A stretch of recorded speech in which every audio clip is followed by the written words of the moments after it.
Hey guys, welcome back to the Foam Frat podcast. Tyler and Sam. We're excited to announce a brand new workbook, the Pharmacology for BLS workbook. It's available on the Foam Frat website.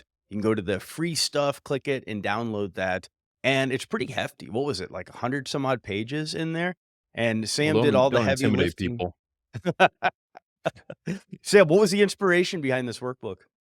Yeah, I love EMT medication, so that was something that when I went to paramedic school, I thought I was really prepared for. And I remember we came in the first day and our instructor posed a challenge to us and was like, "All right, who here thinks they know about epinephrine?" And we're just raising our hands, like, "Yeah, we know, it goes intramuscular, all this stuff."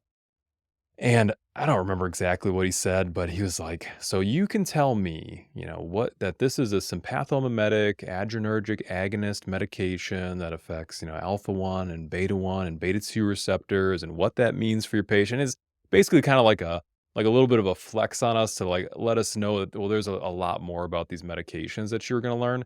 And I was thinking to myself, I wish there would have been some kind of class that I could take before I got here so that I could actually be prepared. So I wanted to cover what is the really important stuff for the EMT to know about this, but then also kind of bridge the gap between what does your paramedic partner know about this medication that you'd also want to be informed on. So yeah, there's quite a bit of material in there. It ended up being, I mean, there's some pages for notes and I put some flashcards in the back as well.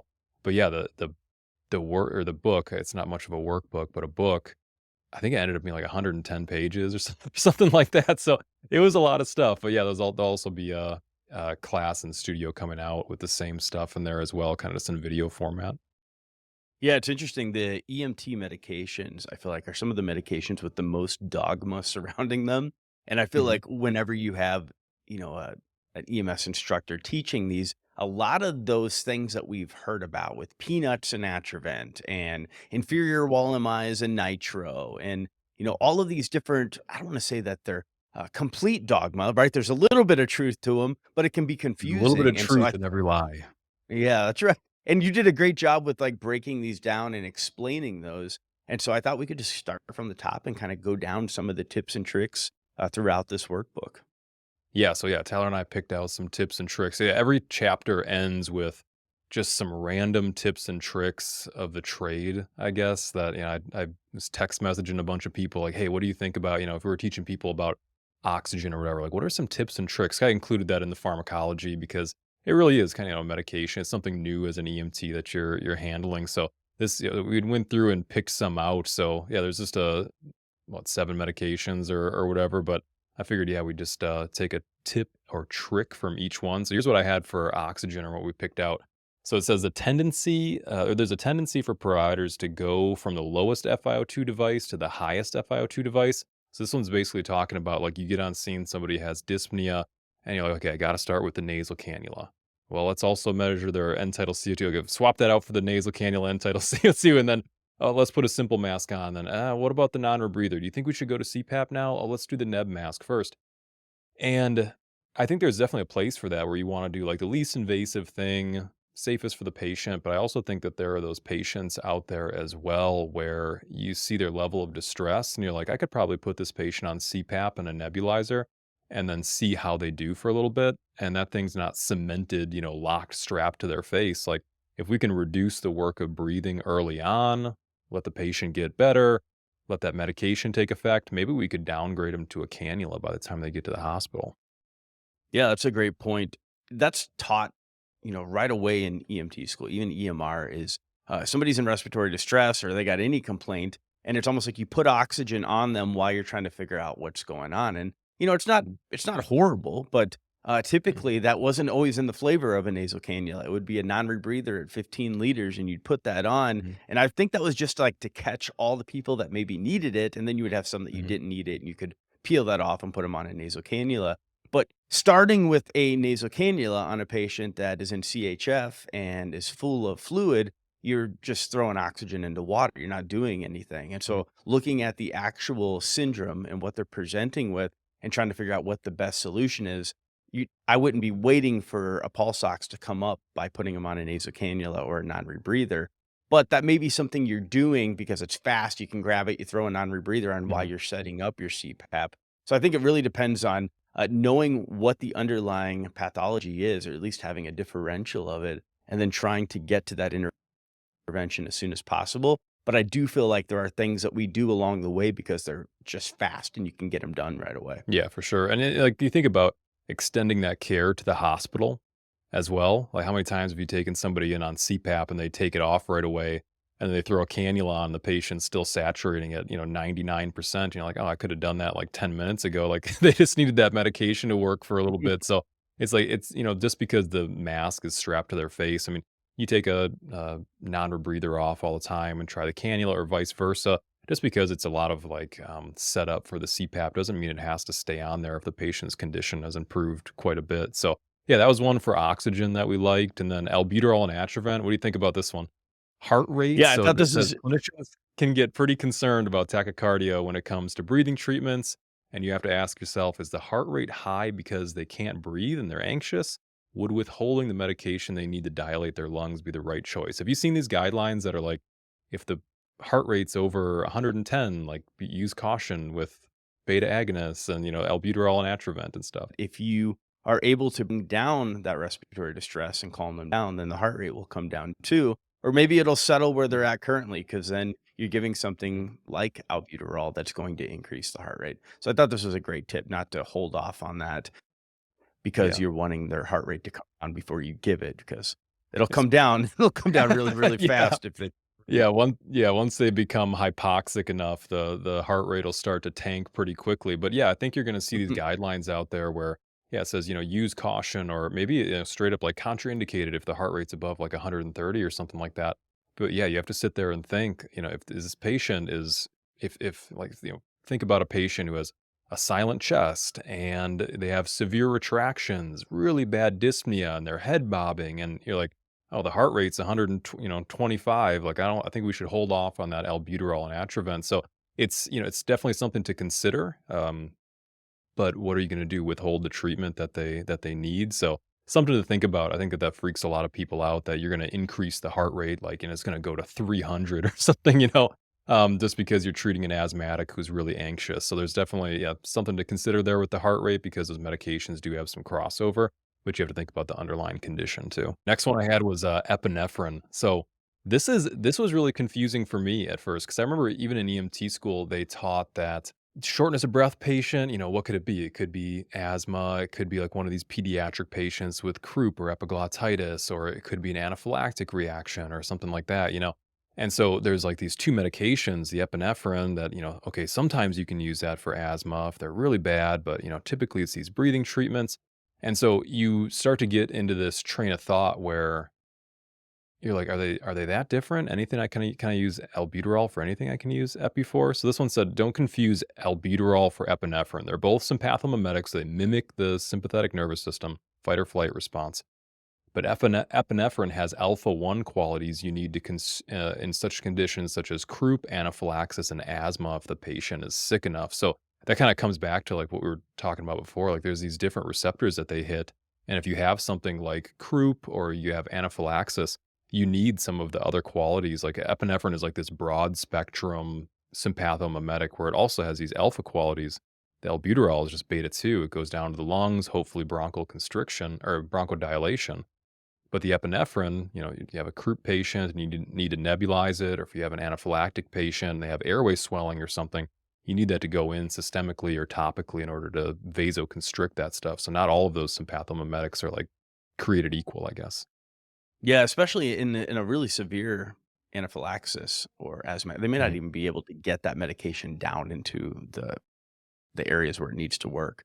So going ahead with that epinephrine, I think, is ideal, and we're seeing more and more recognition that early epi inside anaphylaxis is the key to actually getting these patients to start reversing. So I thought this was a great point as well. Yeah. And then you've done a bunch of stuff with aspirin. The one that I picked out was aspirin takes time to digest. So you should give it early if it's indicated. This is that typical, like, if it's indicated, then do it. Like, I feel like with aspirin, you start thinking about the same things that you think about with like a steroid as well, where, if it takes a half an hour to an hour to work, you don't want to be like, well, I'm never going to see the effects of that. Like, that means that you want to do it really early because it's gonna take time to work and benefit the patient, but you've done a bunch of stuff with aspirin. Yeah, you're right. It does take a little bit. The good thing is it doesn't absorb in the intestines, right? It absorbs actually in the stomach. So the stomach is acidic enough that it'll start to work right there. But that's not to say the patient didn't just have a huge cheeseburger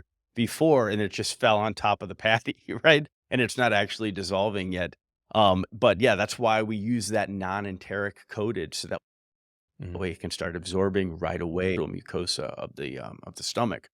I like that you pointed out that just because somebody's on, an anticoagulant doesn't mean that they can't get aspirin because Mhm. and not even just an anticoagulant, they could also be on another antiplatelet medication. You could have Sure. someone who takes, clopidogrel or somebody who takes ticagrelor or something like that, and they all work on different areas of that platelet. And so when you look at an antiplatelet, you talked about thromboxane A2, and I just did a TikTok on this yesterday because somebody mentioned, "Yeah, we don't use heparin anymore. We switched to, ticagrelor or Brilinta." And I Mhm. brought up the difference between anticoagulants and antiplatelets because the first response to when you have a platelet that hits into some plaque, atherosclerosis or something, is it starts sending out signals to all these other platelets. And it's like, hey, come on over here. Some of those signals tell platelets, come over here. Other signals tell platelets, hey, shoot some fibrinogen strands out and let's all start clumping together. And Mhm. so platelet or aspirin really works on the part, like you mentioned, that says, "Hey, platelets all come over here. Let's all start clumping together." So it sends that message out through that thromboxane A2, where something like ticagrelor or clopidogrel works by not allowing those platelets or preventing or reducing the amount of platelets that shoot that fibrinogen over and start causing that primary hemostatic plug to clump together. So they all work on a different area. Aspirin is one of the best when it comes to evidence for giving it early. It Don't wait to see some, "Oh, I don't see anything on the ECG, so I'm not gonna give aspirin yet." Get that on right away. People take aspirin every day. It's got a pretty low risk profile, and make sure that you're giving them the full dose of that aspirin. And if they say, "I take an aspirin every day," figure out what type of aspirin they take, how much did they give, because this can often be overlooked. So, I like the point, if they tell you they're on some sort of anticoagulant, doesn't matter, still give them the aspirin. If they tell you, "Hey, I have liver failure," doesn't matter, still give them the aspirin. It all works on different areas, and that primary heat plug in ACS and a STEMI is what is causing the most amount of resistance to blood flow until that actual clot starts forming through the clotting cascade. Yeah, and it inhibits the primary hemostatic plug, like you said. So if another clot is going to form, or if that one's going to break off and go somewhere else and cause trouble, you want to inhibit the very first steps of that, which is why the aspirin is so important. Yeah, nice points. This okay, so I feel like it seems like a lame one that I picked for nitroglycerin. So this this is letting people know about the side effects, but I have a reason why I picked this one. So it says let the patient know they might experience a headache, flushing, strange feelings under the tongue. Seems minor, but you want to avoid anything that could cause the patient to experience any more anxiety than they already have. And so you have this patient, if you just picture an ACS patient and they're sweaty and they don't feel that good and they have chest pain and now there are all these people surrounding them and you're giving them a medication and all of a sudden they get this really bad headache or their whole face feels flushed like they're going to faint or something like that and they don't expect that coming. That's like insult to injury. So if they were kind of like sat in there on the cot and they thought like, okay, I'm coming to terms with this chest pain right now. I don't feel that good. And then they get a whole nother symptom set because of a medication. The reason that I bring that up, that you could try to avoid some of that anxiety, is because one of the biggest, you don't want their heart rate and their blood pressure to go up, which is what stress causes and anxiety causes. And the stress or the tension of the myocardial wall muscle and your heart rate are the two biggest drivers of myocardial oxygen demand. So that seems like a really minor thing. Like, hey, this is how this medication works. We're going to be watching your blood pressure. We're taking good care of you. And by the way, if you get a little headache, you feel flush, don't worry about it. That's just the medication working because it lowers your blood pressure. It's just something that happens. It's however you explain it to them. Even if you can avoid 10 extra beats a minute or, 20 points on their systolic blood pressure, that's actually a big win. Yeah. I think that's true. I like the point about you saying that, you should ask him right away about erectile dysfunction. I thought that was That was the a, very first tip and trick. Nobody nobody likes to ask about it, but it's required. Nitro is one that I have a lot to say about. I've done blogs and stuff on nitro. I've I interviewed a couple linked people who've your yeah, podcast I that see. you did with, Matt, from, Ascension, Yeah, I in saw the that, and book. they, they removed it from their STEMI guidelines just because of the complications with it, and I think there's a Mhm, couple things, like, it's important to note that nitro, the dose that we give, if you're doing it sublingual, even in the IV doses, there's 80 mics a minute or something like that, mhm, you are primarily affecting the venous system, right? You don't really start mhm, affecting arterial dilation until you start getting into those higher scape dosings that you see. And so you're preventing essentially venous return. You're trying to cut back on that to reduce that wall tension. But what that also does is it does start to lower your blood pressure. And so if you look at what a normal coronary perfusion pressure is of like 50 to 60, and you say, I got a patient right now whose blood pressure is 120 over 70, you're pretty close to what that coronary perfusion pressure needs to be. So you look at that diastolic, and it's not just whatever their diastolic is, right? There's the pressure inside the ventricle pushing on the walls that you have to subtract from that. We don't know what that number is. And so I did a blog called Solving for X because we're just giving it based off of most guidelines just have a systolic. If it's greater than 100, then give the nitro. If it's greater than 120, Brian Winchell and I were looking at a couple different cases where they guesstimated what that left ventricular end diastolic pressure is in a typical STEMI patient. And it's hard to say a typical STEMI patient because they can affect areas, but mhm. mostly something that's impacting that left ventricle, like an LAD or a left, something that's affecting the squeeze on that. I personally like to look at it on ultrasound. And if it looks really big and dilated and the blood pressure is low, Mhm. I know I need more of a diastolic pressure to feed that. And that's why you may see sometimes you give nitro and the ST elevation actually gets worse or the chest pain. So I kind of have this weird like 80 diastolic, and I kind of want to do this manual because we know the oscillometric blood pressure is kind of just guessing what this and diastolic is. But like if it's Mhm. around 80, let's say I got 120 over 80, I like to use fentanyl. I like to use other means to try to get that pain down. And that almost does bring the blood pressure down a little bit as opposed to just using something like nitro. I do think it has a place, right? Because it do some of that wall tension, but you just got to be careful because if you're just looking at that systolic and you're not looking at the diastolic is what feeds the coronary arteries primarily. So I thought Yeah. that this was an area where I'm like, oh man, I could talk about this all day with nitro and ACS and the complete lack of evidence that there is for it, but Mhm. it still is a mainstay. You still see it all the time, and if you don't have fentanyl, you're on a BLS truck. Remember when EMT Basic, you could assist when it was called EMT Basic, you could assist nitro, you could assist them with Mhm. their own medication, but you make because we didn't carry it. So, yep, nope, you can't take that. I have to give it to you, Yeah. and then you don't Ne even never mind when you were at home alone 20 minutes ago, this repeat dose. But yeah, the evidence is a little bit questionable. I linked that in the book as well, but, yeah, talk about myocardial wall tension and, like, left ventricular end diastolic pressures so that, yeah, that's definitely something that you wanna know about because typically when you're thinking, "Oh, is this patient too hypotensive for nitroglycerin?" Everybody wants to know what the systolic blood pressure is, but it's really we go over some graphs in the book where it shows, like, how it's really the diastolic blood pressure. It's coming back towards that closed aortic valve and diverting and trying to feed through the walls and stuff. So yeah, it's a really good one. But and my favorite medication in the world, naloxone, was the next one. And so this one was fun for me. But airway and oxygenation come first. You can never be 100% certain that it's an opioid overdose, but you can be certain that hypoxia will kill your patient. Again, address the airway and breathing problems first. I don't know why it's controversial. Whenever we post something on social media, we posted that one where the kid is like stepping way over all the steps, and he's like doing the splits on the steps where it's like opening the airway, oxygenating, ventilating, absolute basic BLS, and then he's stepping right to the naloxone stare. I think that meme probably like sums it up pretty well. That this might not be an opioid overdose. It might be a really strong opioid overdose, so you don't even have enough naloxone to fix. Or it could be something totally different or a mix of those 2, like, you have no idea.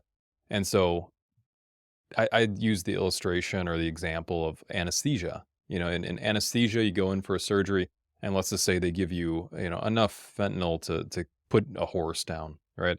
There's a reason that the patients don't code when they do that, and it's because once the induction medications goes in, the anesthesiologist is up at the head. They're managing the airway, they're breathing for the patient, they're putting in an airway in or whatever.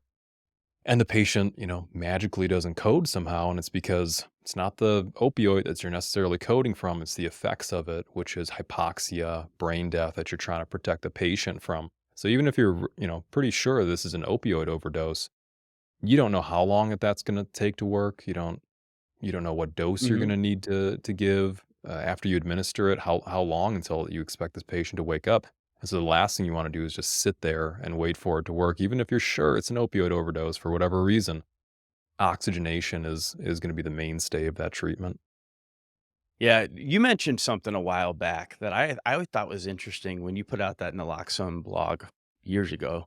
And there was a scenario in Wisconsin, you probably remember, where they gave Narcan to somebody. He woke up and grabbed a gun and started shooting. So in that was the recommendation to start providing that BLS care and then make sure that there's no weapons, make sure the scene and everything, because somebody could I've had patients where you just give them a little bit and they wake up and they're mad, right? They're Mhm, upset, they're panicky, like they just, they have this look in them, and you wanna make sure that there's not something around there that could be used against you. In this case, the guy had a gun on him that he was able to pull out as soon as they gave him Narcan, and I think that, yeah, you're not gonna sit there and delay care and not breathe for them while you frisk them down, obviously, but mhm. making sure before you give something that's going to completely reverse that, provide that BLS care, but also make sure that they don't have any weapons near them or on them before you actually bring them back. What were the recommendations that they had after that?